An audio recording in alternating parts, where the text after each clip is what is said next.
ang defense mechanism ng mga babae magsalita. Kasi physically, biologically, mas malakas ang lalaki. Nagigets? Di ba kaya nga mas maraming lalaking nang bubugbog at mas maraming babaeng nagtatalak? Gets? It's because ang weapon ng babae, negotiation. Magsalita.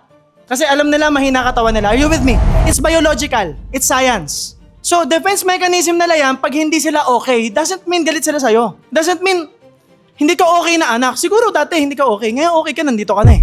So, ito yung akin. Kaya yan, Armalite, kasi baka may pinagdadaanan din siyang kanya. Ikaw yung umaattend ng seminar kahit bata ka pa. Ikaw yung umaattend ng training, kailangan matuto kang umintindi at lumawak yung kaisipan mo. Maintindihan mo yung realidad na kung may pinagdadaanan ka, yung nanay mo mas matagal nang dumaan doon.